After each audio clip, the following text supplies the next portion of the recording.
This is a KGW News Special Edition. Hello everyone, welcome to KGW's election coverage of Oregon's May primary. I'm Laurel Porter. We are live in the KGW newsroom and I am joined by KGW political analyst Len Bergstein. Len, great to have you here. Great to be here. You know, we like to say polls close today, but we don't have polls. But the ballots were due back at 8 p.m., so the deadline is passed and they are counting the numbers right now as we speak. We expect the numbers results to start coming in a few minutes, so we will bring those to you as soon as we can. Len, Oregon's election isn't going to be in the national spotlight like we've seen some others like West Virginia, Alabama, Pennsylvania, but we have a lot of exciting races. Political insiders are watching. It really is a preview of kind of setting the stage for what we're going to see in November. What are you going to be watching for tonight? Well, primaries are always exciting, and I know I'm excited to be here with you tonight. I hope the voters are as excited. It seems like only about a third of them showed up, so you know, it wasn't the most engaging campaign ever. No top of the ticket races that really drove a lot of excitement, but you've got very important races that determine probably the balance of power in the legislature, will determine who the next Commissioner of Labor and Industries, another statewide office, will be, and then in the city of Portland we're really focusing on what that city council is going to look like. There's a couple of races that are very important, and particularly one for an open seat that I think everybody's kind of like on pins and needles about. And there are 5 candidates in that one. Yeah. You referred to not very many people showed up. We'll be lucky if we get to 30% turnout. How is that going to affect the results, do you think? Well, that's a really good question. And you know, in a campaign, if you're a campaign mechanic, you're really trying to guess what the electorate is going to look like, because you've got to project out who's going to show up, what that demographic is going to look like, what's their age and gender sectors are going to look like. And then you plan your campaign around that, because your messages and the campaign tools that you use reach out to those kinds of voters. So what's happening here is that there's a slightly older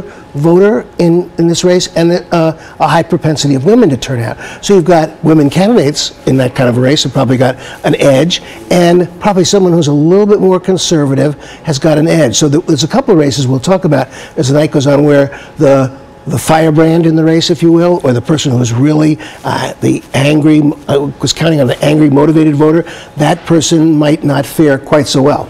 So we'll talk a little bit more about that in a moment. We do have some first numbers coming in. This is in Congresswoman Bonamici's district here, and this is no surprise, right? In the primary here with Suzanne Bonamici with 93%, and then she'll be moving on to the general election. And we expect that for all of our congressional races, right? No competition, really? Well, I think, you know, our second congressional district with Walden could be a little more exciting. He's got to carry a little bit more baggage, and there's a couple of candidates out there who have really worked very hard. I think folks I were talking to earlier in the evening were surprised at how vigorous the 5 or 6 Democratic candidates were. They got out and did a lot of field activities and so on and so forth. Walden is a classically good person for his own district, so it'll be interesting to see how well he fares in the general. The people in the first congressional district would be nuts to get rid of Suzanne Bonamici. She's so good. She really pays a lot of attention to her voters, and so it's not surprising she gets a high number in her own primary with Democrats, but also I think in the general election she's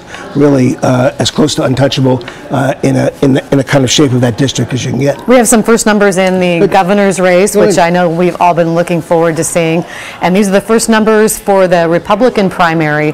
There are 9 candidates. This is a really crowded field, but these are the top 3 candidates who've really raised the most money. They've raised more than $20,000 each, and some of these much more than that. But look at right now, Len, the early numbers showing 50% for Newt Buehler, 28% for Sam Carpenter. Polls that we read about today said maybe it would be closer than that. So does this surprise you at all?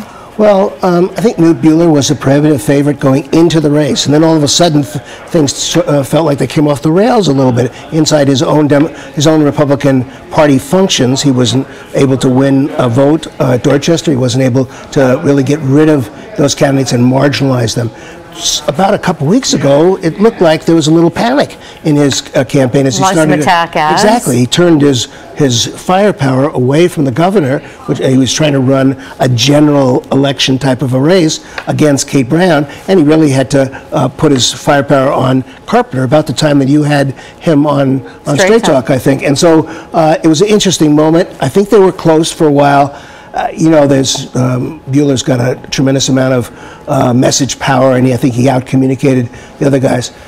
everybody was interested as to whether or not there was a Trump or a hyper-conservative vote in the Republicans here, and whether Newt Buehler would pay a little bit of a price. He really distanced himself and was critical of President Trump. Right, on purpose. Probably that, let's give the guy his due, that's probably where he is personally. He's probably more moderate than President Trump is, and so on a bunch of issues.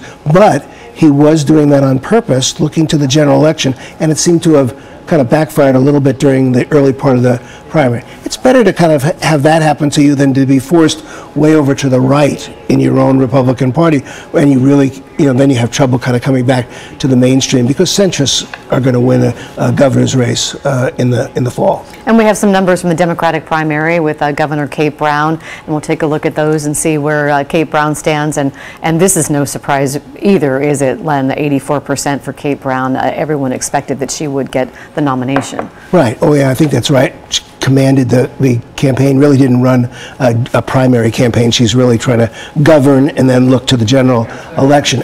On top of that, she's much beloved in the Democratic Party, even though, insiders and everybody kind of picks away at kind of different things about it. She's very much loved, I think, as a candidate and as a politician within the Democratic Party. So she'll have a base going into the general election, and it looks like she'll be going to be able to lift off and move into that general pretty strongly. Let's take a look again at the GOP numbers, showing Newt Buehler with 50%. What do these early numbers mean? Well, not much, I guess, and I'm not someone who kind of has got a map in front of me that I know exactly where the votes are coming in. These will be early numbers, will be rural numbers. Clearly, he's a Bend legislator. He's probably most well known in that area, so he's probably got some strength coming from there. I think everybody in his campaign is going to be looking on not only how much he wins by in the Tri-County area, but really what his raw vote count is, because he's going to need this area. You and I were talking about this. You're talking about the metro area of Washington County, Clackamas County, Multnomah County. He has to do well in those areas. There's no strategy that allows him to win without getting very significant votes out there. He's got to cover the rest of the state. He's got to turn in what Republicans almost always do. They win out state, and then he's really got to make a move in the Tri-County area in order to be able to have a chance to beat Kate Brown in the fall. As we'll talk more about the governor's race as the evening goes on. We want to bring in the latest numbers from the Portland City Commission race. And this is the one with 5 candidates. There are 3 women of color in this one. Joanne Hardesty right now with these early numbers out ahead of Loretta Smith, 40% to 24%, with Felicia Williams in the 3rd place there. The top 2 vote getters, unless somebody gets 50% plus 1, the top 2 will move on to the general election. What do you make of these numbers, Len? Well, obviously, if Joanne keeps this kind of strong showing, it'll be the surprise of the evening. I think everybody believes that Loretta Smith out-communicated the other candidates. She had more money, she had more name recognition. More name recognition. She looked a little bit like the more mainstream candidate in this particular field, and so you'd expect that she would both lead and have a pretty big block of votes. Whether or not she's able to get over the 50% is the one that's got her campaign biting its fingernails. This has got to make Joanne Hardesty feel really good. I mean, she ran a very tough race. And she got some key endorsements from the Oregonian and the Willamette Wheat. No, you're exactly right. And quite frankly, the endorsements were very strong endorsements, so that she was the right kind of voice that was needed on the council, very hard-edged. On the other hand, for this particular electorate, she might be a little bit too hard-edged. So it really surprised me if she keeps this number. If she keeps these numbers up, even if she doesn't win, meaning win outright, she'll be in very, very good position in terms of the general election. And it will be historic if one of these 2 candidates wins in the general election, because we will have a woman of color for the first time on the Portland City Council. Oh, you're right. I think we'll get national attention if this goes to a general election, which most people think it will, and if it's the kind of fight that people would expect between 2 women of color, it will draw national attention, because it'll be a very big deal and historic for Portland and you know, it's one of those things where you kind of look at it and you say, oh, gee, why does it take us so long to get to this point? But on the other hand, we're at that point, and so it would be a very historic election. And not only that, 3 women on the council. So what does that do to the dynamic for the mayor to get his 3 votes to get his agenda through? Yeah, you know, there's Game of Thrones on TV, right? In City Hall, it's a game of 3s. And so the mayor, and you assume Nick Fish, will be the 2 core, the center of most votes, and so where they pick up their 3rd vote will become very interesting. All of a sudden, City Hall will become a very interesting mathematic place. And we have Nick Fish's council race here with Julia DeGraw as his main competition there. Nick Fish was 63% in these early numbers, and if he continues with that 50% plus, and he's way over that right now, he would avoid a runoff.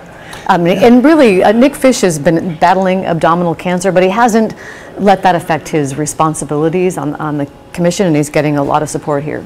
Not the least. I'm just amazed at the guy's energy. First of all, let me say that I think that one of the premier moments of TV and Portland politics this year was your interview of Nick Fish. I think it meant a lot to him. I think it meant a lot to voters for you to be one-on-one with him, let him tell his story, have him share what kind of person he was, and then for him to turn around and run a full-throttle campaign. I mean, you know, and to not miss a beat as a city commissioner.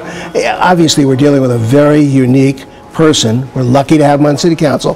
He really is great. Every editorial endorsement of him commented on what he does for the city council in terms of the grace and the healing that he does for the council. I'm hoping that everything's good with him personally, and that he can kind of go on and serve in this next term. This will really be a shift on the council, because we see Dan Saltzman retiring after 20 years, and that was in the commission seat number 3 that we saw a little bit earlier, where a woman of color may replace him. Nick Fish returning. How do you see the dynamic of that council going forward?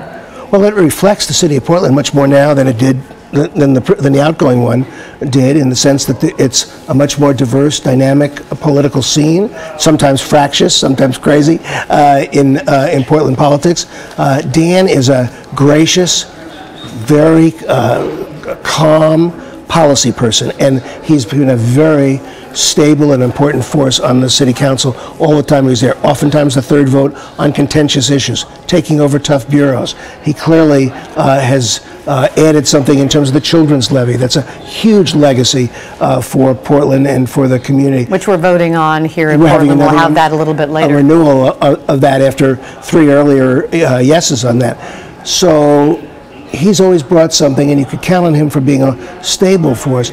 It seems like the council was looking to be more dynamic and more exciting, that the voters somehow were looking for something more out of their council, so him leaving opened up this seat for a couple of really kind of a community activist type of candidates. So the council will be much more volatile, I think, volatile over the next month, while the mayor figures out how does he get his 3rd vote. And you know, somebody like Chloe, usually the commissioner, who's now the newest commissioner, but now will have some seasoning, may become a very central figure at City Hall. And so you know, just when you think you understand the city council, something happens like this, and you kind of look at it again and say, wow, this is new again. It'll be exciting to watch. We have another race to look at that we've all been really interested to see what would happen here. This is the Labor Commissioner race between Val Hoyle and Lou Ogden. Jack Howard, also a 3rd candidate, really hasn't raised any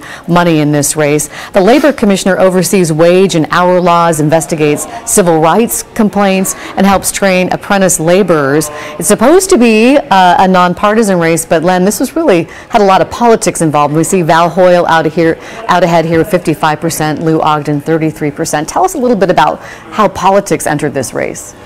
Well, they're both politicians, both top 2. Lou's been a local government, really a premier and highly regarded local government. He's a mayor of Tualatin, and he's been very good. Like 24 years or something, right? In his own community, and also playing in regional politics. He's a very big character, and he's played in a big field. Val has been one of the great state legislators. She moved up dramatically, up into leadership positions, was the House leader of the Democrats for a while. She ran for a higher office and wasn't able to do that. Went there, and now she's come back again. She's an enormously talented politician. People inside the building, down in the Capitol, think of her as being a real pro. She understands all of the kind of inside outs of politics. This race is, I'm sure she's hoping that she stays over 50% because that'll put that one away. As you talked earlier, a nonpartisan race has to win over 50% in order to be able to not go back into a runoff, even if she were to lead going into the race. So she's someone who I think would bring some real political skills to this office, and might, in fact, shift a little bit in terms of training and apprenticeship, and make it more of an economic development kind of arm of government, rather than just a civil rights. And we got involved in that whole question about the bakery and whatever. That became a really, if people knew something. With Brad Avaki and the current labor commissioner, I want to keep talking about that for a minute, but let me just let folks know that we will be hearing from Newt Buehler in just a minute, so stick around for that.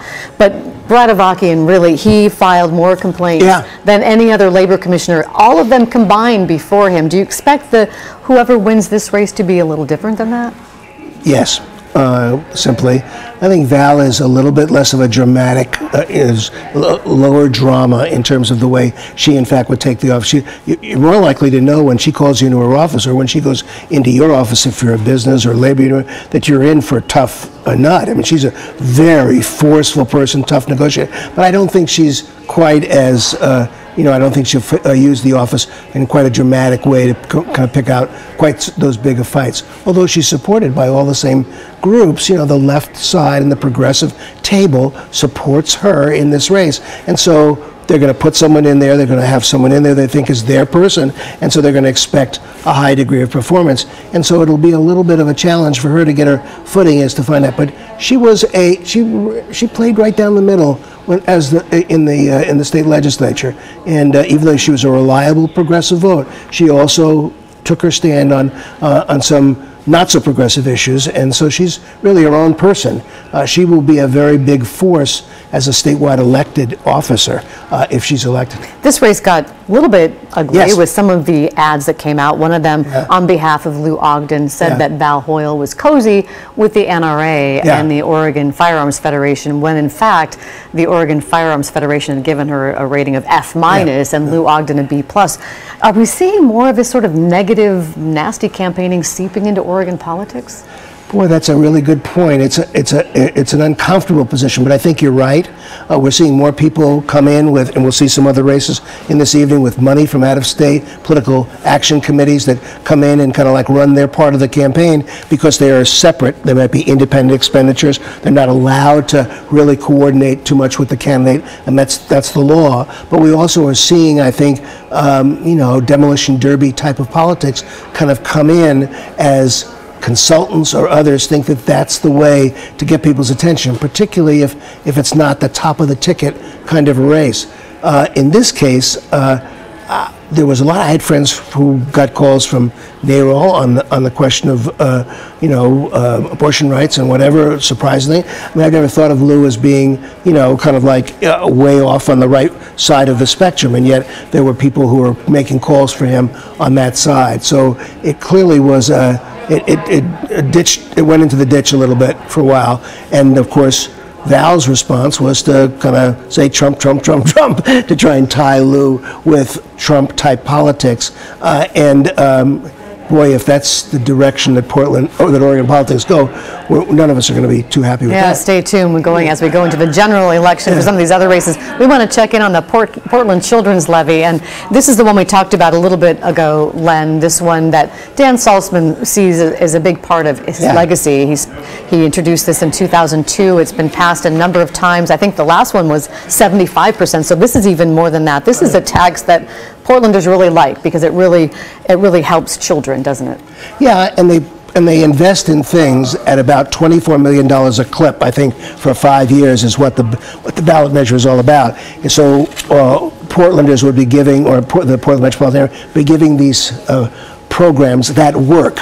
Dan's made a very nice I think, a narrative around the program. Is they're not kind of like funding crazy ideas or programs that somebody comes in with a good idea and just wants a blank check on. What he's got there going is these are programs that work, they're vetted, and there's a lot of accountability. So he's done a very nice job of not only bringing this to the city council. The city council, it's more like the county to handle, public service types of, or public welfare type of programs. So this was taking the Portland City Council into a new area. He did it very well. It will be a part of his legacy, and he deserves to get credit for it. And for those of you who are interested, the funds go toward preventing child abuse, feeding kids, after-school programs, early childhood education, foster care programs. It's a renewal, so it will just keep the tax that Portlanders have been paying now for several years the same. There will be no increase.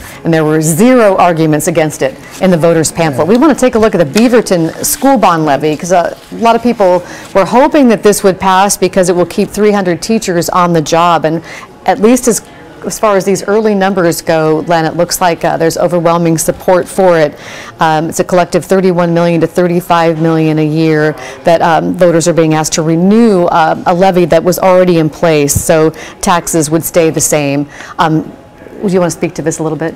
People would be really surprised if Beaverton turns down a school levy. They've been enormously strong supporters of their school. They're proud of them. People move into that area because of the school system, so they've been able. This is like $165 million over 5 years again, and so it's they've made the case. They've built a very strong constituency for their schools, and from what I understand, their parents really dig into their schools, and so it's not the same kind of drama that occurs in some other school districts, including our own here. The public really supports it. So I would have been really surprised, and people I know would have been very surprised if they weren't able to do it. But you can lose, a constituency if you're not careful, and so you have to give these guys credit in Beaverton, guys and gals, credit in Beaverton for really, developing a constituency, nourishing it, making sure that people see that their money is in fact going for the right thing at the schools, and they deserve a 70% vote, I think, from what they've done. Let's go back to the Oregon GOP governor's race, and we'll take a look at those numbers again and remind you that we are waiting for a speech from Newt Buehler. These are, again, not finals. These are early numbers, but looks good for Newt Buehler at this point. A lot of people thought it might be tighter than this because the Republican base, Len, really didn't embrace Newt Buehler because of his more moderate views on abortion, environmental policies. He distanced himself from President Trump. He supported a gun control measure in the last legislative session, and Sam Carpenter and Greg Woolridge were really rallying the base around them. So to see Newt Buehler out this far ahead, to some people may be surprised. Yeah, I would expect him to speak as soon as he can and say this one's over so he can move on to the general election. This has not been a happy, I don't think it's worked exactly the way he wanted to. I think his advisors and he thought that what they needed to do was get out and really bring down Kate Brown's favorability. They had to make this election about Kate Brown. So he really wasn't prepared to do anything. Didn't show up in a lot of the debates and got criticized for that in some of the papers around the state. I mean, it just wasn't the kind of primary that he probably would look at and say, gee, this was my ideal. I just did this the way I wanted to. He did what he had to do to kind of get out of that race and get into a general election. So that's what I'm assuming he's going to announce as soon as he possibly can that he's won this one and he's through. Some people are watching us on Facebook, YouTube, Twitter, and KGW.com and all around the world, Len. And some people, in fact, you're probably getting a call about this right now because people want to know if there's anything that surprised you so far in the election results. No, not yet. I'm surprised that Oregonians weren't quite as interested in the race, in the election as I thought they were going to be. With the turnout being so low. With the turnout being low, exactly. And, I think I was convinced myself that people were, there was a lot of energy in this race. A lot of people are concerned. Some people concerned about the president, and some people who maybe support the president were concerned about kind of getting out and making a statement. So I was surprised it didn't capture more people's attention, even though it wasn't a presidential, and even though there was nothing really highly exciting about the top of the ticket. You can't get turnout, as well as the House races were run, and we'll talk about those maybe later on in the evening, and as important as the city council is, you don't drive votes out from the bottom of the ticket, you drive them from the top, and so there wasn't a lot going on in Oregon. So I was a little surprised about that. I certainly am surprised about the city council race if the numbers... Joanne Hardesty out ahead of... Yeah, I would have figured that was flipped around. I thought maybe those two would be in the runoff, but that it would be different numbers. And we're going to look at those numbers again for people that are just tuning in. This is the Portland City Council race, position number 3, where there are 5 candidates. These are the top 3 with our early numbers showing Joanne Hardesty at 40%, and Multnomah County Commissioner Loretta Smith, who's been a commissioner for 7 years with 24%, who really had more of the name recognition here, but Hardesty with 2 big endorsements from the Oregonian and Willamette Week. The top 2 move on to the general election in November, unless one of them gets 50% plus, which at this point doesn't look like that's going to happen. So this is the one you said you're a little bit surprised at. Yeah, that's right. And we do have some numbers. I would be surprised also, I'm sorry to interrupt, if it turns out to be this 1, 2, 3, because I was expecting another candidate to be in third also. So it's that race is just... Andrea Valderrama? Yeah, could have been Emmons. Stuart Emmons? It could have been, you know, because you could analyze that race and say, geez, the one white male in a race probably is going to maybe have a little bit of a leg up depending on the, you know, the conservative nature of the vote or whatever. So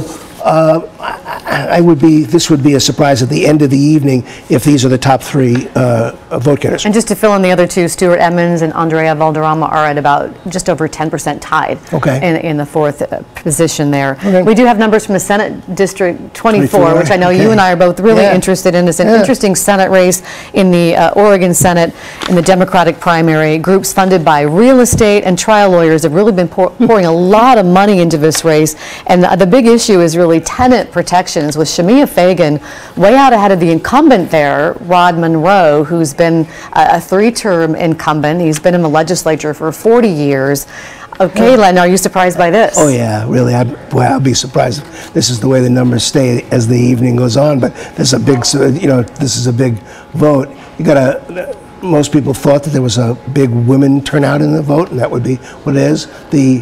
I want to jump in here just for a second. Sure. AP has just called Newt Buehler the winner in the GOP primary for governor, and Kate Brown in the Democratic primary. And we'll talk a little bit more about that matchup and hear from Newt Buehler in a minute. But let's continue on with the conversation about Monroe and Shamia Fagan. Well, it's a big race because both of them are very strong personalities. They both are. Shamia is a former legislator, and obviously Rod is the current legislator. Most people thought that Rod had the upper hand because of both of the kind of campaign he was running, and more well-funded. From what I understand from those who are watching Shamia's race, she was out on doorsteps and really campaigning like crazy. So it would be a validation for on the doorstep as opposed to just doing a kind of maybe a communicative campaign with media and stuff like that. But there are implications way beyond this. Tell me about that in the Senate, the leadership. We talked about this earlier, and I didn't really understand this, that it may affect Senate President Peter Courtney and whether he continues as the leader. Yeah, it's a center of gravity, a political gravity kind of race.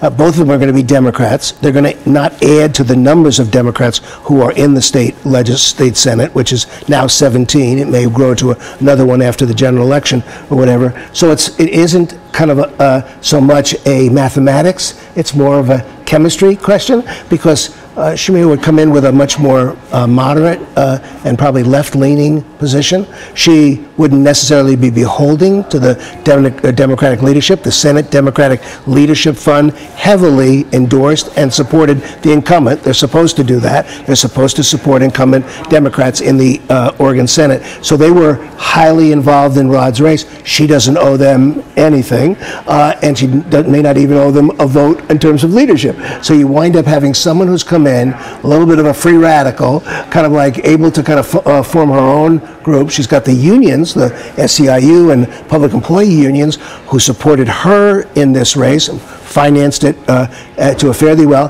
They will have significant impact on the Democratic caucus. You could see a shift away from Peter Courtney as Senate President.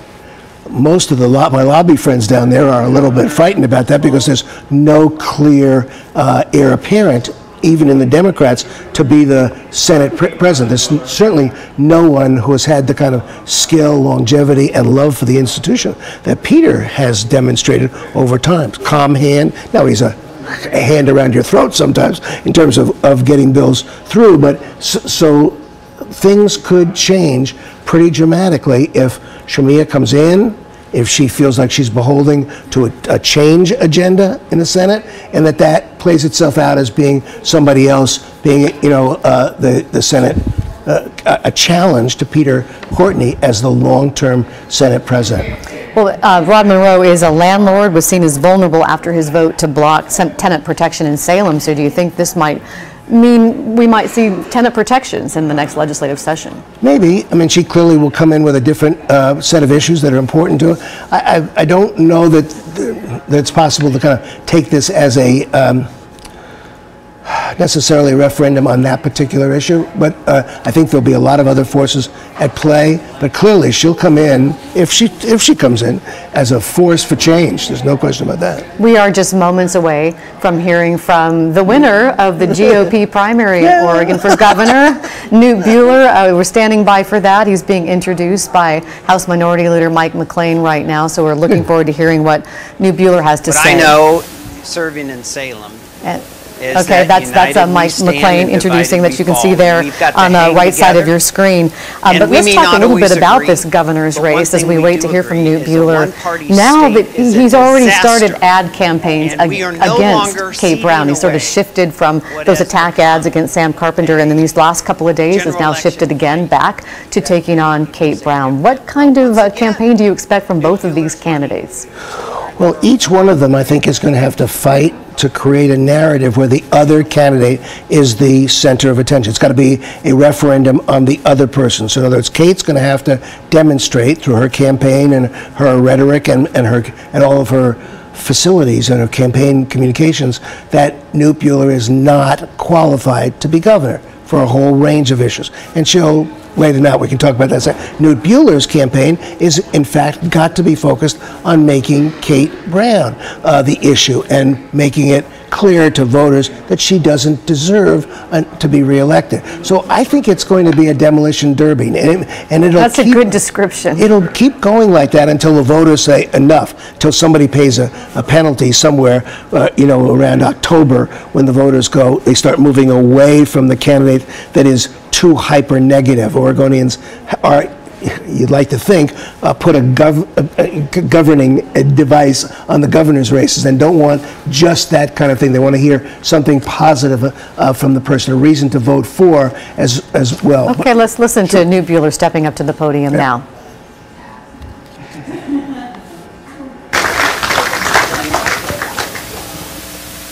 Thank you, Mike.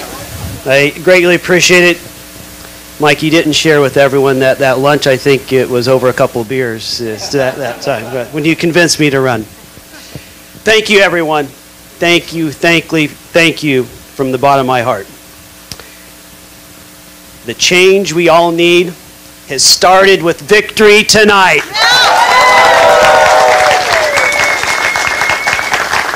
And the road to a better Oregon begins tomorrow in earnest. And I invite all of you to join us. Now, all of us love Oregon. I think we can all agree on that. Its natural beauty, its independent people, our talented, big-hearted, even quirky neighbors, and I'm sure all of us have some of those around. But you know what unites us all is this incredible love for this state that we call home. It's a uniting value for all of us. But despite all the good we have in this state, our incredible natural resources, talented people, good beer, like certainly in Central Oregon, Oregon doesn't have a state government that is as good and as wise and as innovative and certainly not as thrifty as our people. Our state government is holding back this great state.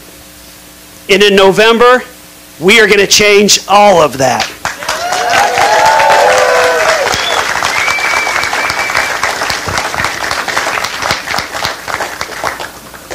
Just think, right now, Oregon's budget has never been bigger. Hardworking Oregonians have never paid more into Salem than what we're seeing right now in tax revenue.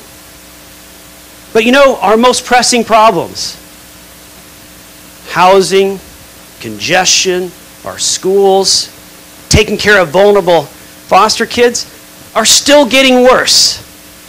Enough is enough.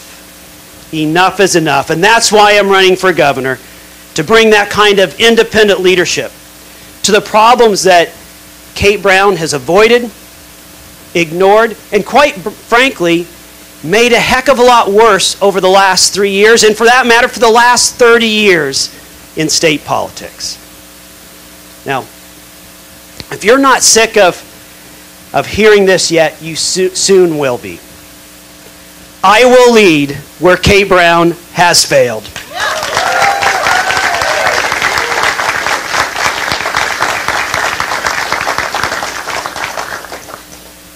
I'll lead to bring hope to our children and those trying to improve our public schools.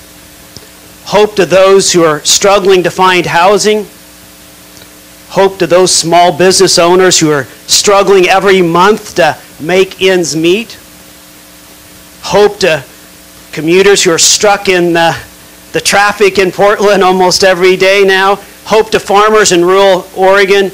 And hope to those, and this is especially important to me, hope to those who are battling addiction and mental illness. Now, people are saying that there'll be those who in Oregon believe that we're hopelessly divided. I don't believe it. That this election has made us hopelessly divided. That these elections have pulled us farther apart instead of bringing us together. Don't believe it. Listen, I've traveled this state, this great state, for the last 6 months.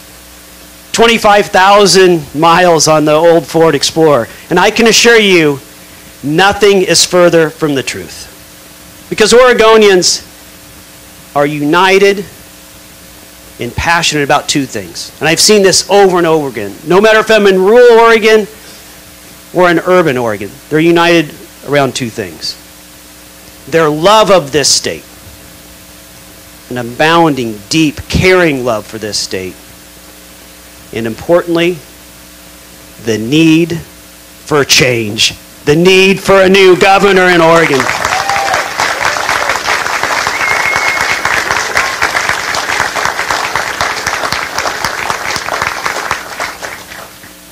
As many as you know, I'm an independent-minded person.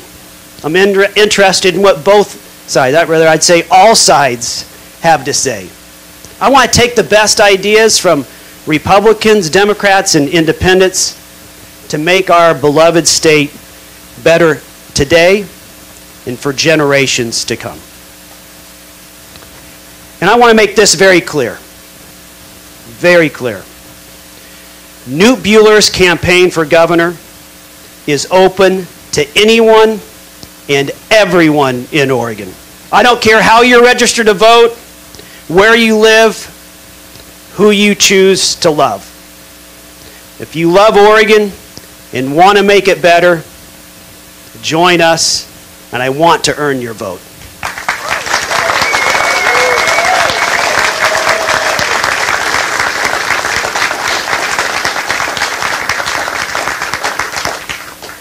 So let's have a debate about Oregon's future, shall we? Shall we have a debate about Oregon's future? I hear the governor has proposed 3 debates in her remarks. Is that right? 3 debates. Well, there Governor Brown goes once again, thinking small. Thinking small. In fact, Governor Brown, let's have 10 debates about Oregon's future. 10 debates. Tonight I'm challenging Governor Brown, for the first time in her term of office as governor, to think big. Let's think big, Governor Brown, in 10 debates all across Oregon. 2 debates in every congressional district. That sounds like fun. And Governor Brown also, I understand, said she's willing to appear jointly wherever I'm interacting with the press on topics of interest. And so I'm going to throw out a invitation for first thing tomorrow morning. I think it's 9:30. We plan to be right in front of Portland Public Schools administrative offices to talk about protecting predators instead of protecting kids in our schools. Come on, Governor Brown, join me tomorrow morning, 9:30. Let's talk about why we have union contracts that are protecting bad actors who over decades have been protected when they've been abusing kids in our schools. Where have you been, Governor Brown, for the last 3 decades, why this has been going on? Come on down tomorrow morning and let's have a conversation and talk about that a little bit.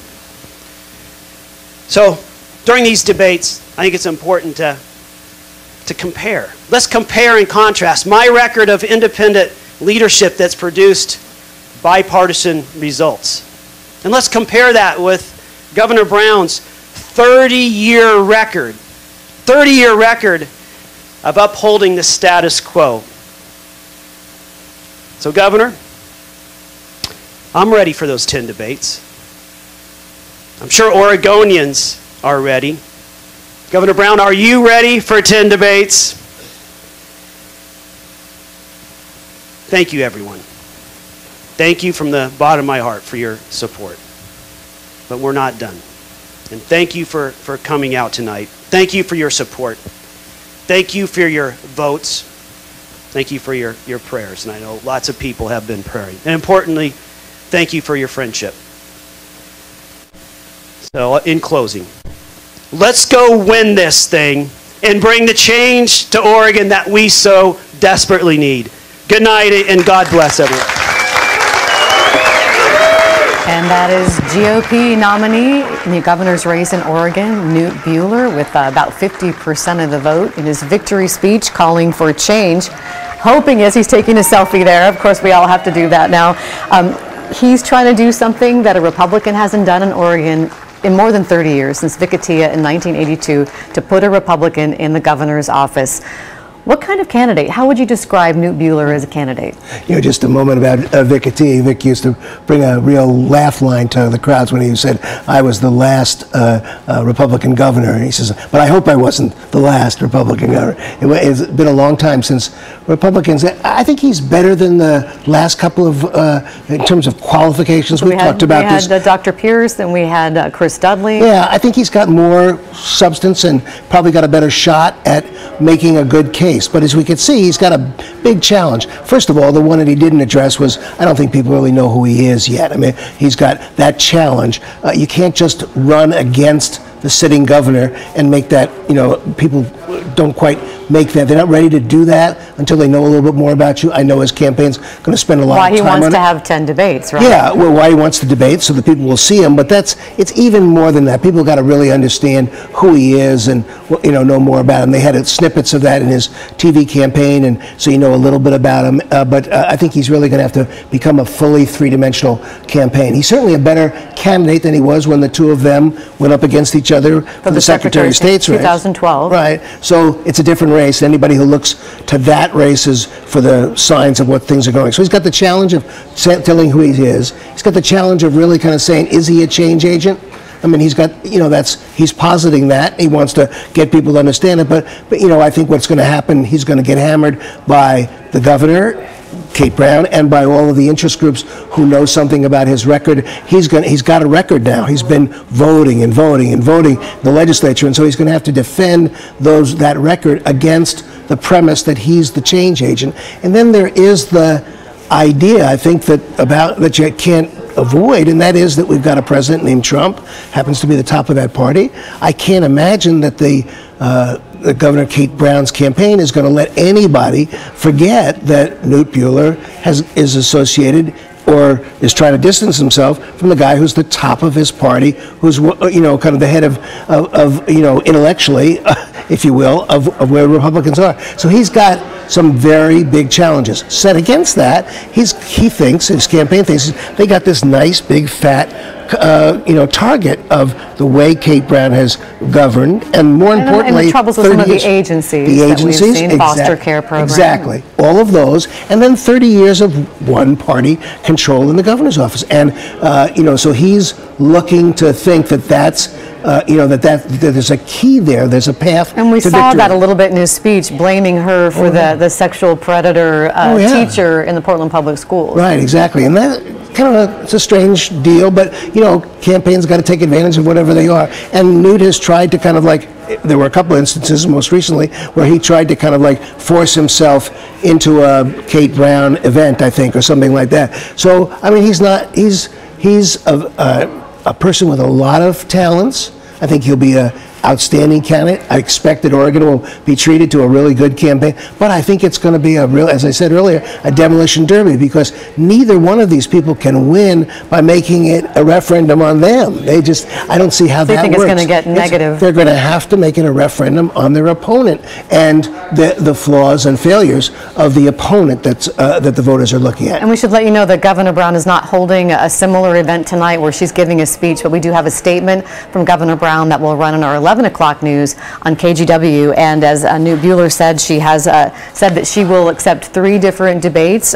One of them will be here on KGW, and I know that you'll be with us, Len. And she also talked about a couple of joint appearances where Newt Buehler is trying to up the ante and ask for more debates. Well, one thing for your viewers, him showing up at a Portland event is not so significant as what's going to happen next Monday, and that's when the Oregon legislature has been convened by the governor for a special session that's going to last for a week. Now, Newt's going to be a sitting legislator during that period, so all eyes will be on him and on Kate Brown. And this is this is the first obstacle towards her reelection. It's not clear that she's got the votes buttoned up for a resolution in a couple of days. As a matter of fact, what was going to be a one-day session looks like it's going to be all week. And this is all about taxes on small businesses, right? Exactly. It's kind of closing a loophole that got left when the state of Oregon tried to separate itself from the federal government taxation, tried to get some relief for sole proprietorships,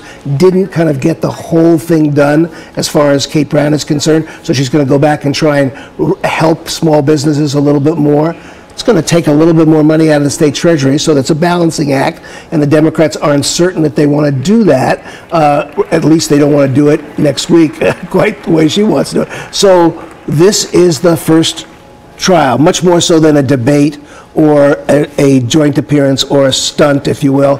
The whole fact about governing next week will focus the attention on the high stakes for the governor's race. It'll be an interesting special session. We want to check in on the Washington County DA's race, which has been so interesting. You've probably seen a lot of ads from Max Wall or Kevin Barton, and this is pretty lopsided in these numbers. These are not final numbers, but 70% for Kevin Barton. He is the Washington County Chief Deputy DA. He positioned himself as the established prosecutor backed by law enforcement, where Max Wall kind of positioned himself as the outsider, portraying himself as a reformer focused on treatment over incarceration.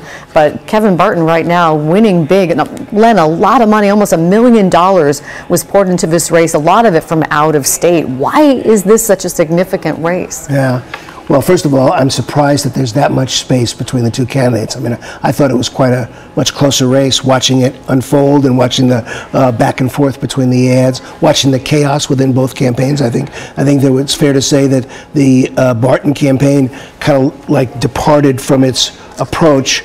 Very early on, they painted Barton as a very solid character. They had that very compelling ad with a woman who was saying he put away somebody who was a predator, and there's nobody better for the job, blah, blah. So they had a very strong foundation. And then somehow they switched and said, no, this is a campaign around George Soros, about somebody who was an out-of-state billionaire, mystery person, associated perhaps as someone outside trying to kind of control Oregon politics and take the DA's office in a certain direction like they had in some other states. Now that was that they were completely separate from the Wall campaign. They had to be, because they were coming in with independent money. But I'm sure it was very confusing, and the campaign seemed to have worked, where they took the focus off of what Max Wall stood for and on to who his supporters were. Again, we talked about this at the beginning of your show here, that if that's the direction Oregon politics is going to go, where it really is attack the other side without, in fact, presenting a positive for your side, we're moving our politics in the wrong area. And this is the primary. Exactly. Of course, this will be the final vote since he's getting more than 50%. Well, you're right about the money. But John Legend even entertainer John Legend got involved with this tweet implying that people should vote for Max Wall. Oregon, you have the power to elect a government official who is dedicated to reforming criminal justice in your community. Make an informed decision and learn more about district attorneys by visiting #MeetYourDA. Legend has partnered with the ACLU and trying to stop what he calls mass incarceration, which he says disproportionately affects people of color in the criminal justice system. So this has been more about than just Washington County's DA. Oh, yeah, and then and DAs have an outsized role in the state legislature, where when they come into and they talk about criminal justice for the whole state. So I think there were some progressive folks who are looking for criminal justice reform who would like to have a more progressive DA, perhaps, who would then speak up in the state legislature. So it had a lot of layers to it, a lot of levels, and then you have this big clash of political outside money. So I'd really be surprised if those numbers will hold like that. I'd be surprised, but I'm not privy to any polls or anything like that. But it should be a closer race than that, and we'll see whether or not one candidate or the other really prevails is something I don't know for sure, but I don't think the numbers are 2-1 in favor. So those are early numbers again, showing Kevin Barton way out ahead of Max Wall. Let's look at the Multnomah County numbers for the chair and the commission. Deborah Kafori running for chair again. She's the incumbent with 71% of the vote here.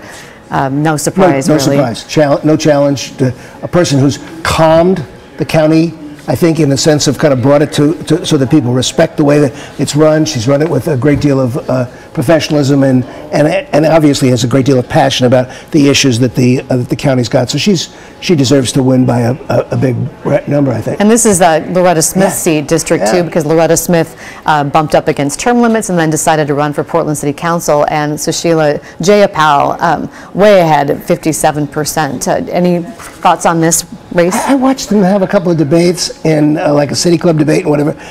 Sheila is a very impressive person. So this vote doesn't surprise me. What surprises me is that the voters were able to see that in a down ballot race. She clearly was the jewel, I think, in that race, and so and came through. It looks like, in the voters kind of. I'll tell you a little bit about Sushila, an immigrant from India who came to the U.S. as a teenager to attend college at Swarthmore, and she's lived in Northeast Portland for more than 20 years. She's the former general counsel for Adidas America, and from the looks of this, it looks like she'll be joining the Multnomah County Commission, and she's going to, at least according to this, get more than 50%. Right, and she will add dramatically, because that commission now has got a high level of really solid women. It's a women-controlled body, and so she'll add to a talented pool of women county commissioners. How about the auditor? Let's take a look at the Multnomah County auditor's race, and this one got a lot of attention too. Very close between Scott Learn, the former investigative reporter at the Oregonian. He's worked for the past 5 years as an auditor for the state, and Jennifer, is it McGurk? Is that how you say her last name? A county senior performance auditor, and Mark Ulanovich with 17%. So really close between these two, and this will go to a runoff, right? This is a nonpartisan race.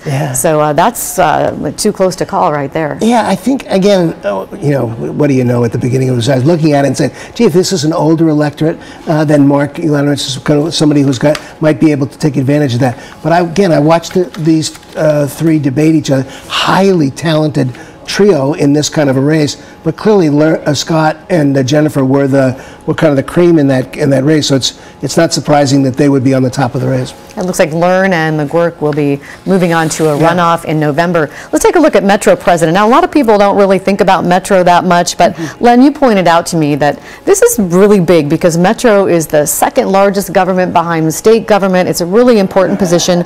Lynn Peterson and Michael Langley, looks like Lynn Peterson is probably going to win this one. She served as the Secretary of the Washington Department of Transportation.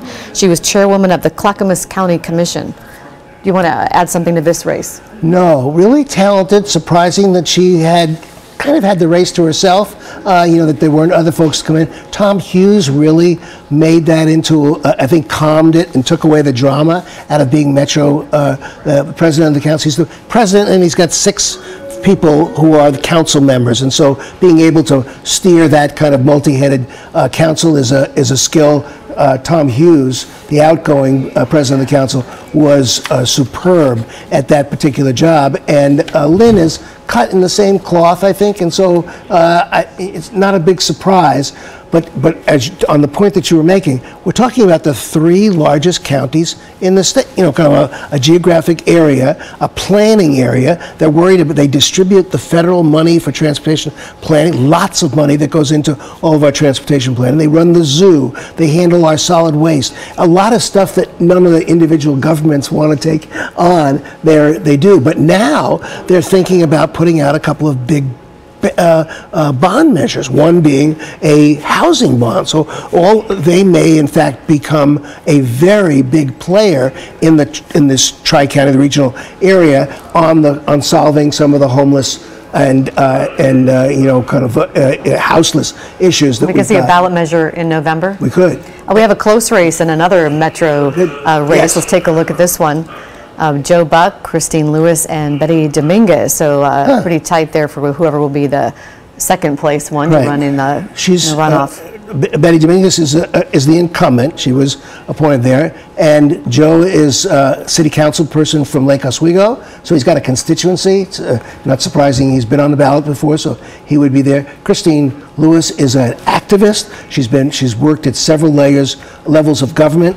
Most people who know her that she's a very talented and been a very talented staff person. And so this was her first, I think, I could be wrong, Christine, I'm sorry, but I think it's her first chance at running for elective office. Again, I think those numbers will tighten up as the evening goes on. So we're probably looking at a runoff in that position. And the top 2 will move on to the runoff in November. We're going to go back to the Portland City Commission race, seat number 3, that we've all been watching with 5 candidates have been running here. Joanne Hardesty with 40%, Loretta Smith with 24%. We should be getting more numbers at 9 o'clock. Changed, right? So no, I think these are the same numbers that we had a little earlier. They only give us numbers every hour, so we expect to have very shortly have some refreshed numbers here. But right now, the top 2, if it stood like this, would move on to November. Joanne Hardesty and current Multnomah County Commissioner Loretta Smith. So that should be a really interesting, a lot of these races moving forward into November, setting up for a really interesting general election.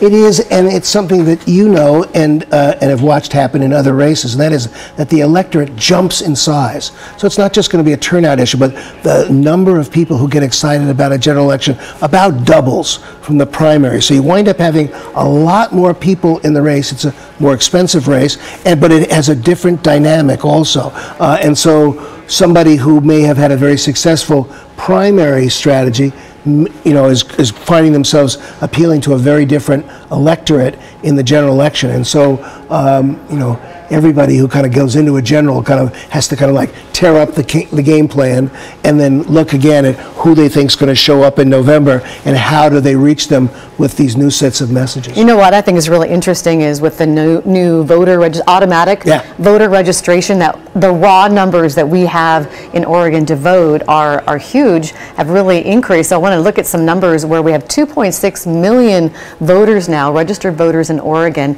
and break down the Republicans and the Democrats and independents and non-affiliated. We have a lot more non-affiliated voters now, up to 834,000 non-affiliated voters. So when we look at the governor's race, even though you can see here that Democrats far outnumber the registered Republicans and independents 121,000, look at the number of non-affiliated. So when Newt Buehler was saying in his victory speech, we welcome everyone, he's going to need everyone, because he's going to need to try to unify some of the Republicans that didn't embrace him in this primary and get a lot of those non-affiliated voters. It's a whole different dynamic, as you were saying, going into the general, right? Yeah, his sentences will be noun, verb, independent. He will be saying that over and over again because he wants people to realize that, you know, he's not limited to just the Republican you know, kind of agenda or whatever, but he appeals to this group. What happens also is that a lot of these people who come in and are automatically enrolled as voters don't necessarily have a long-term attachment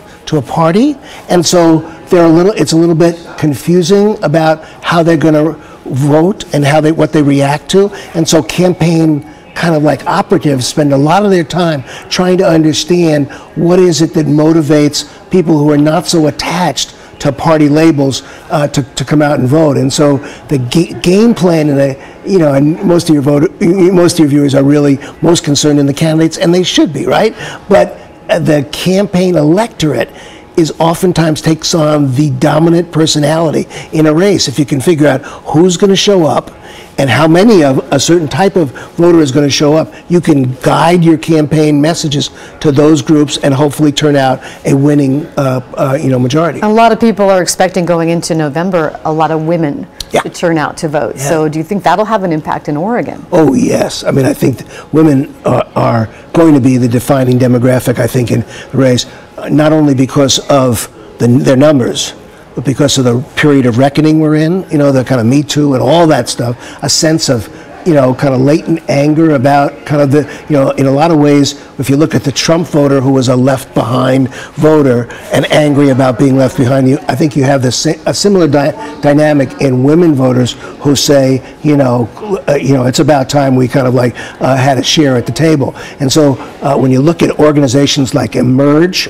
which is recruited and trained women candidates, and you look at all the people that they've got in races at all levels. There's a record number of women running for governor, I read. 40 women running for governor, and a record number of women running for the U.S. House, too. Well, that's right. And I've got, again, Emerge puts out numbers of people who run for races in Oregon, and it's as long as your arm. I mean, it's a huge. They've done a spectacular job of recruiting and then training women so that they're very capable, even if it's their first election. They know the game and they know how to win. So women, to your point, very much a dominant factor in the race, and that's why if you look at a Kate Brown Newt Buehler race, you got to say, Newt, you're going to have to really make a case to a constituency that probably starts off kind of inclined in the opposite way. So